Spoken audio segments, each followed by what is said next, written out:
Bueno, ante todo, ingeniero, compañeros, muy buenas tardes. Vamos a iniciar con las exposiciones.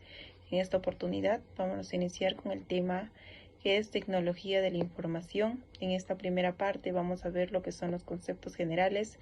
Somos el grupo número 4.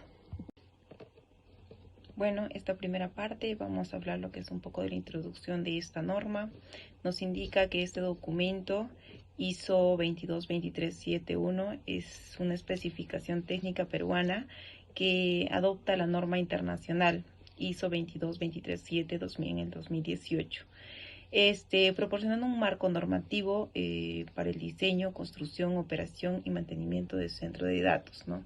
Esta norma abarca conceptos generales que facilitan la planificación, gestión de la infraestructura críticas para centro de costos, enfocándose en áreas claves como la disponibilidad del servicio, la seguridad física y la eficiencia energética. Esta norma también busca promover la modularidad y flexibilidad en la construcción y gestión de centro de datos, asegurando el cumplimiento de los objetivos empresariales, regulatorios y medioambientales.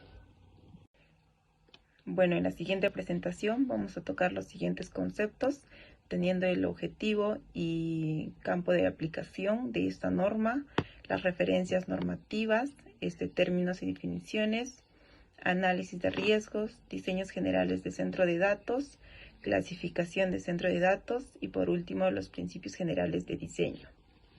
Bueno, como primer punto vamos a ver lo que es el objetivo y campo de aplicación de esta norma. El propósito dice que es un marco para análisis de riesgo y clasificación de centro de datos. También la clasificación basada en disponibilidad, seguridad y eficiencia energética. El alcance de esta norma, incluye la selección de tecnologías específicas y problemas de compatibilidad. Con el punto número 2, las referencias normativas, que a lo largo de las exposiciones vamos a ir tocando esos 6 puntos, el cual incluye documentos relacionados que complementan esta norma, que va desde el ISO 23227.2 hasta el ISO 2222377, lo cual van a tocar temas de infraestructuras específicas como construcción, distribución de energía, control ambiental, cableado, seguridad y operaciones. Son los 6 temas que vamos a ir tocando en las siguientes exposiciones, como son la construcción de edificios, distribución de energía, control ambiental, operación y gestión, sistemas de seguridad, infraestructura de cableado. En el punto número 3, como esta norma se basa en datos generales, vamos a ver lo que son términos y definiciones. En esta oportunidad vamos a tener disponibilidad, centro de datos, seguridad física, eficiencia energética. La disponibilidad con respecto a la capacidad de un sistema para estar operativo. Los centros de datos es una infraestructura para procesamiento, almacenamiento y transporte de datos. Seguridad física para la protección contra accesos no autorizados y desastres. Y la eficiencia energética, la gestión y optimización del consumo energético. También vamos a ver y especifica lo que son es análisis de riesgos, identificación de amenazas, análisis de impacto y análisis de costos de tiempo de inactividad. En la parte de lo que es identificación de amenazas, vamos a ver las amenazas internas, externas y las naturales. También el análisis de impacto, lo que es la clasificación, ¿no? Que va de bajo, medio, alto y hasta crítico. Y en lo que es análisis de costos de tiempo de inactividad, se va a evaluar lo que son los costos asociados a estas interrupciones del servicio. Como punto número 5 tenemos lo que es el diseño general de centro de datos. Describe la organización del espacio dentro de un centro de datos, el cual considera un espacio compartido, los espacios específicos, lo cual especifica que un espacio compartido tiene una entrada, que son los generadores, las telecomunicaciones. Un espacio específico es una sala de control, el almacenamiento y las oficinas, ¿no? La segregación de estos espacios según propósito y nivel de seguridad. La clasificación de centro de datos se basa más que todo en la disponibilidad, la seguridad física, la eficiencia energética. lo cual especifica que la disponibilidad es clasificada en 4 niveles, desde el básico hasta el muy alto, con un ejemplo de distribución de energía, control ambiental y cableado. La seguridad física se basa en la protección contra accesos no autorizados y eventos ambientales, como incendios, desastres naturales, entre otros. Y la eficiencia energética es la medición granular en los 3 niveles para medir el consumo de esta energía.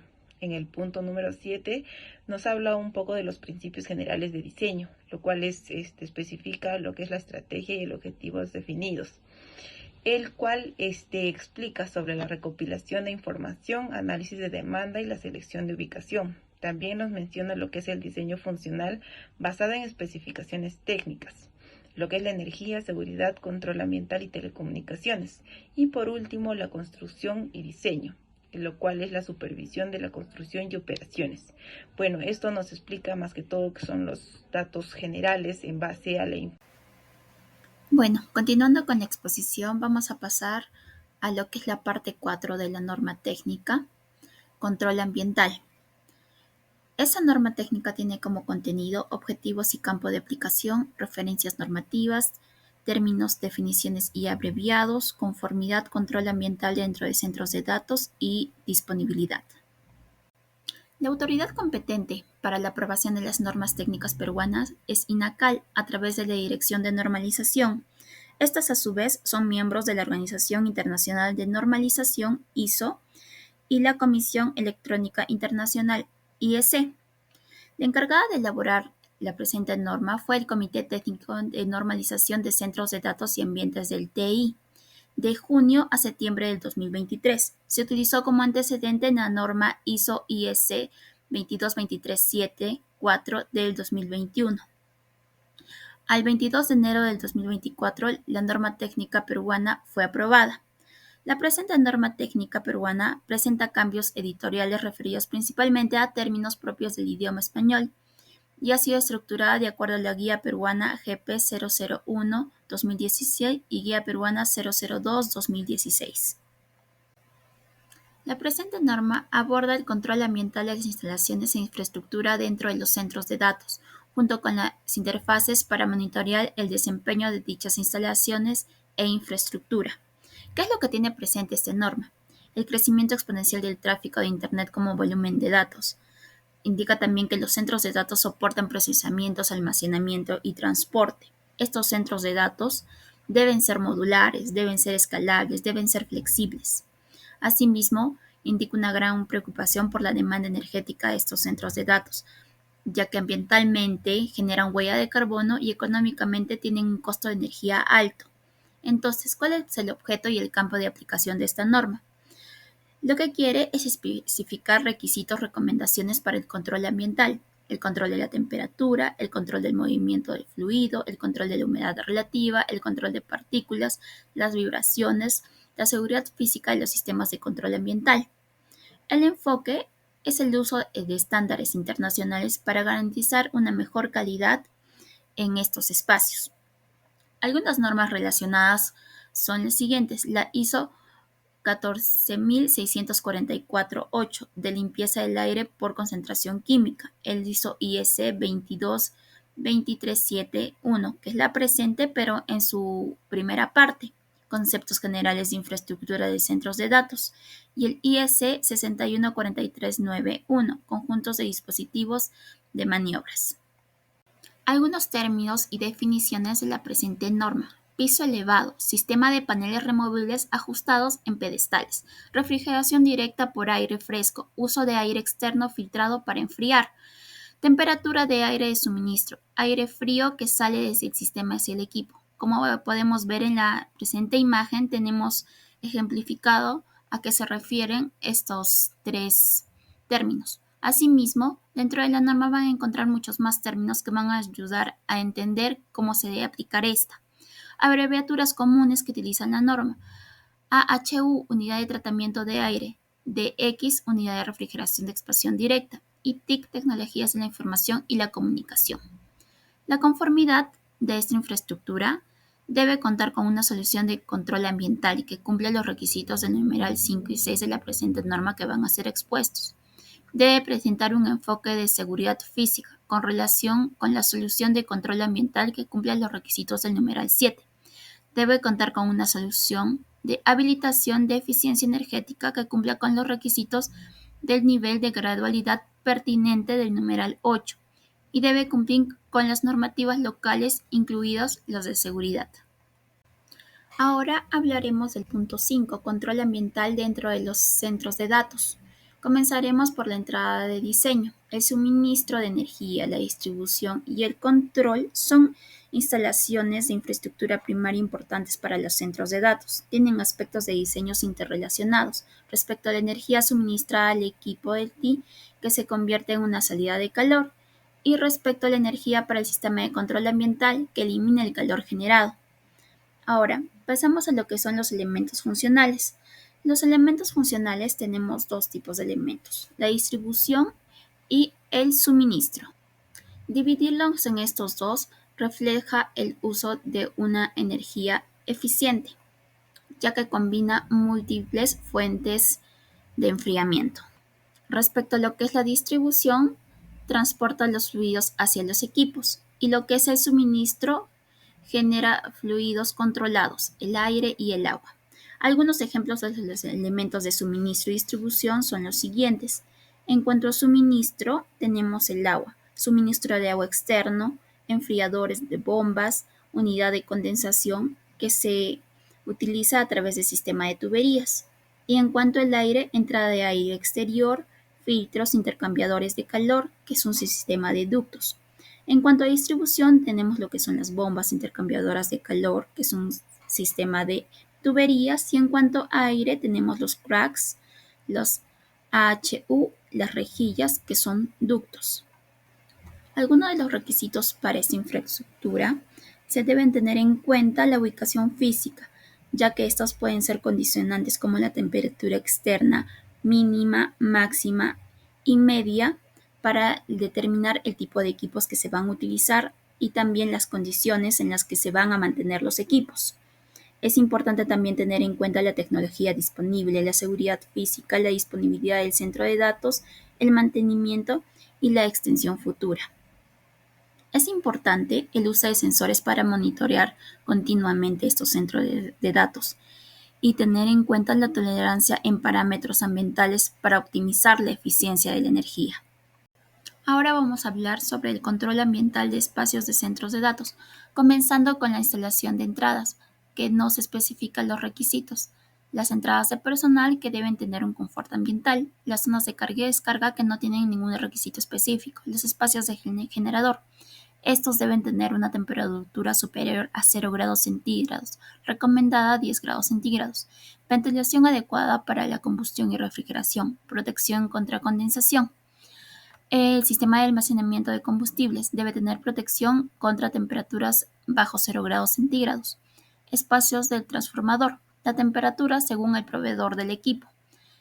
Filtración para evitar acumulación de polvo. Considera refrigeración de aire forzado. La distribución eléctrica. Temperaturas sobre los 0 grados centígrados recomendando 10 grados centígrados. Ventilación natural si es que es posible. Protección contra condensaciones. Espacios de telecomunicaciones. Temperatura y humedad relativa según el punto 5.2.9, que se refiere básicamente a lo que es un análisis del diseño y el lugar, ¿no? El monitoreo constante de temperatura y humedad relativa. Espacios de distribución principal, aplicando lo mismo, los requisitos del 5.2.9. Espacios de sala de cómputo, que es el 5.2.9. La filtración del área exterior según el ISO 16890-1.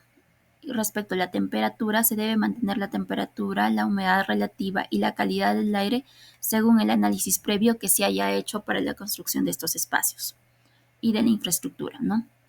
Espacios eléctricos, temperatura máxima especificadas por los proveedores. Si no hay datos de los proveedores, debemos aplicar el IEC 61439. Tenemos la protección contra condensaciones, ventilación natural de ser posible. Espacios mecánicos. Si hay equipos eléctricos, aplicar el 5.2.10.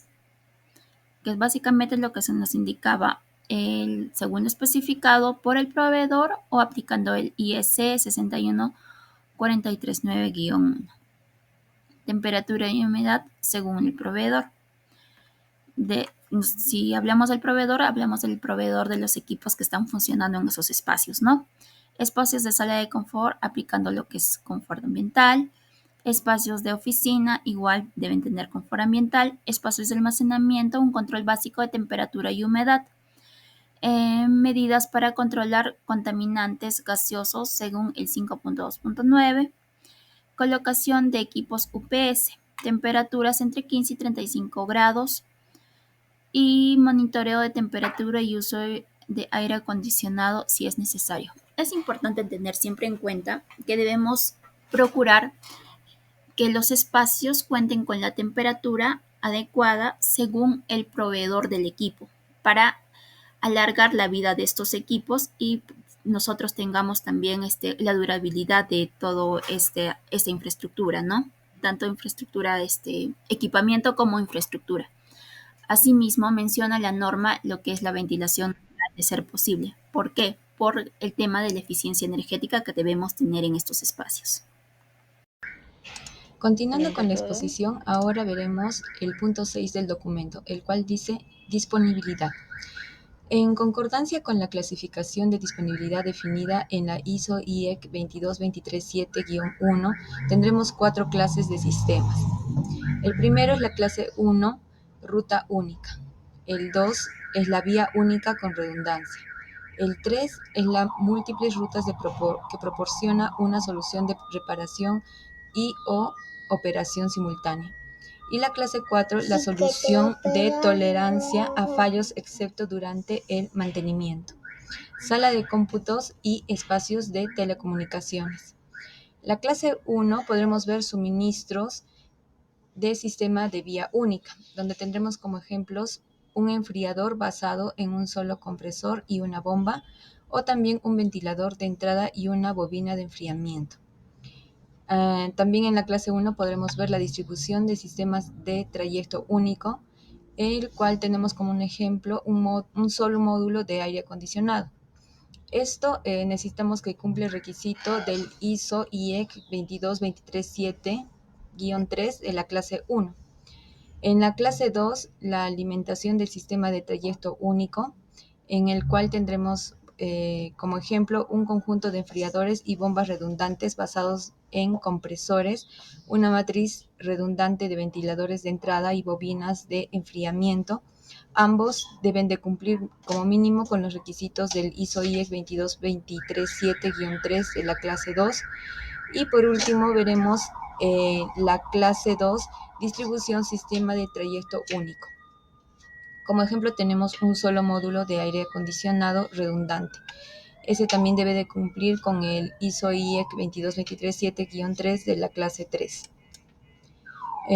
Ahora, en la clase 3, suministro, resistencia multiruta y solución, operación concurrente, tendremos como ejemplos una matriz de enfriadores basadas en compresores y bombas redundantes y una matriz redundante de ventiladores de entrada y bobinas de enfriamiento. Estos también deben de cumplir con los requisitos del ISO IEC 22237-3 de la clase 3. Y en la distribución, resistencia de trayectos múltiples y solución de reparación, operación concurrente, tendremos un módulo de aire acondicionado redundante. En la clase 4, suministro, resistencia de trayectos múltiples, reparación u operación concurrente y tolerante de fallas, solución, tendremos dos ejemplos, el conjunto de enfriadores y bombas basados en componentes redundantes y arreglos redundantes de ventiladores de entradas y bobinas de enfriamiento. Como último punto tendremos la clase 4, distribución, resistencia de trayectos múltiples, reparación, operación concurrente y fallo, solución tolerante, en el cual tendremos dos ejemplos, el primero módulos de aire acondicionado redundantes y el segundo módulos de aire acondicionado redundantes y módulos de rociado diabático con lamas motorizadas opcionales. Ahora pasaremos a el espacio de la UPS, donde tenemos los requisitos que aplican cuando el equipo UPS no está en el espacio de la sala de cómputo. Clase 1. La ruta única sin resistencia. Clasificado para suministrar una capacidad de enfriamiento igual a las pérdidas de energía máximas posibles en la UPS y que no exceda la temperatura soportada por el mismo. Si no existen datos, se debe de aplicar la norma IEC 62040-3. En la clase 2 tendremos la ruta única resistencia proporcionada por redundancia de componentes. Si no existen datos, se debe de aplicar igualmente la IEC 62040-3, donde una sola falla en un dispositivo no expone la UPS a sobretemperatura y apagado, derivación con el riesgo asociado para la carga crítica. Para la clase 3, multirruta resistente y solución de reparación, operación simultánea, si no existen datos del proveedor, se debe aplicar la norma IEC 62040-3. Una sola falla en el sistema de enfriamiento no debe exponer el UPS a sobretemperatura y apagado, derivación con el riesgo asociado para la carga crítica. Por último, tendremos la clase 4, multirruta resistente, solución de reparación, operación simultánea y tolerante a fallos. No hay una sala de UPS de clase 4, ya que es un sistema de clase 4, los UPS estarán en dos salas separadas y cada una con su propio sistema de control ambiental de clase 1 o superior que cuentan con el apoyo de dos sistemas de suministro de energía eléctrica de clase individual. Ahora veremos el punto 6.3, planificación de la capacidad del sistema de control ambiental con respecto a expansión. Durante la fase de diseño se debe considerar el uso de soluciones modulares que proporcionen capacidad para la carga esperada con respecto al tiempo. El punto 6.4, planificación de la capacidad del sistema de control ambiental con respecto a la resistencia, nos dice, cuando la resistencia es proporcionada por múltiples crack o crack, se debe tomar en consideración el número de crack y la velocidad de ventilación con la que cada crack es operado. El diseño del sistema debe colocarse en una situación donde todos los crack y crack CRH funcionen a velocidad mínima del ventilador. El sistema de control debe ser independiente y redundante, sin necesidad de control central. Un sistema central puede usarse para monitoreo y ajustes manuales, pero en caso de fallo, el sistema debe operar en modo de falla segura para la clase 3 y 4. Esto se puede lograr mediante un control redundante. El punto 7, seguridad física, nos dice la norma ISO IEC 22237-4, basada en la clasificación de seguridad según el ISO IEC 22237-1, establece requisitos, recomendaciones y opciones para el diseño, planificación e instalación del control ambiental en infraestructuras. Acá podremos ver la protección contra el acceso no autorizado, donde nos dice que los controles y equipos del sistema de control ambiental deben ubicarse en áreas con clases de protección 3 o superior. Si están en áreas de menor protección, deben ser monitoreados contra accesos no autorizados según la ISO IEC TS 22237-6. Para el punto de 8, habilitación de la eficiencia energética, tendremos la medición de la temperatura, donde primero la temperatura extrema se debe usar un sensor de temperatura externa situado lejos de los escapes de edificación y luz directa del sol. El resultado de este sensor debe ser introducido en el sistema de control para el centro de datos. La temperatura de sala de cómputo en ambientes refrigerados por aire se controla la temperatura en función de la ubicación. En sistemas enfriados por líquidos se supervisa el líquido refrigerante. Los sensores deben evitar áreas de turbulencias y colocarse estratégicamente para medir el gradiente térmico. El sistema de enfriamiento debe proporcionar el aire necesario en condiciones óptimas a la entrada de los equipos de TI. Sensores cerca de las tomas de aire o dentro de los racks ayudan a evaluar su eficacia. Más de un sensor por rack puede ser útil para detectar deficiencias en el suministro de aire frío. Para optimizar el flujo de aire y las cargas de refrigeración es clave medir el delta T del equipo de TI y las unidades de refrigeración. Esto requiere sensores adicionales en entradas y salidas de aire y puede calcularse un delta T promedio para identificar variaciones. Como alternativa se pueden realizar encuestas periódicas en lugar de instalar sensores permanentes. Aquí podemos ver una tabla 2, donde tenemos los requisitos de medición por nivel de granularidad, donde el requisito de temperatura de aire interior es que el nivel 1, sensor único en la proximidad de equipos de TU, sensor por pasillo frío.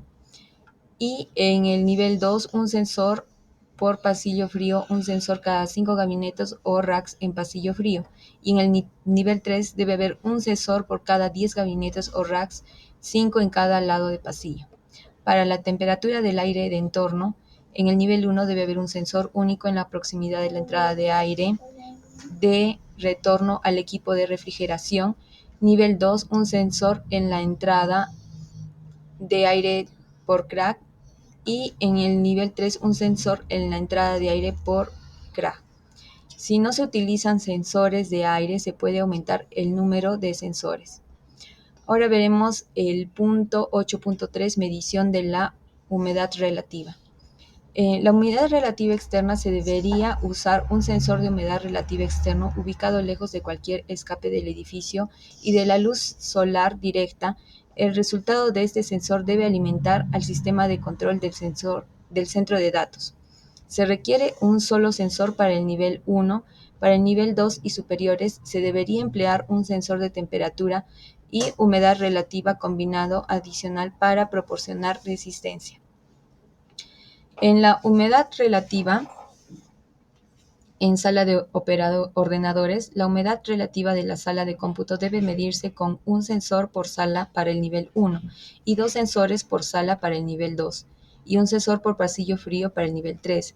Se recomienda instalar un sensor de punto de rocío donde se mida la humedad relativa o calcular un punto de rocío a partir de los datos de temperatura y humedad relativa. La medición de la precisión del aire. El diseño del sistema de control ambiental en áreas con piso de acceso debe garantizar el mantenimiento de la presión estática bajo el piso. Se deben definir los requisitos de flujo de aire en todo el aire del piso de acceso. Si se controla la velocidad del ventilador de las unidades crack C o crack CH para mantener una presión constante, se debe medir la presión diferencial entre la sala y el piso. Los sensores deben ubicarse estratégicamente para monitorear todas las áreas del piso de acceso. La clasificación del flujo refrigerante. Se recomienda medir el flujo de masa para monitorear y mejorar la operación del sistema. La ubicación de estos sensores debe determinarse según los requisitos de diseño del sistema. Por último, veremos el punto de remoción de calor. El diseño del sistema de control ambiental debe incluir la medición o cálculo de la remoción de calor para optimizar las unidades de refrigeración. Además, debe cuantificar el uso total de energía del sistema de refrigeración.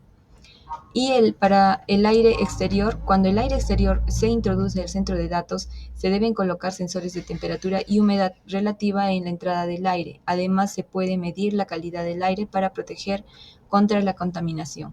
Esto sería todo de nuestra parte. Muchas gracias por la atención.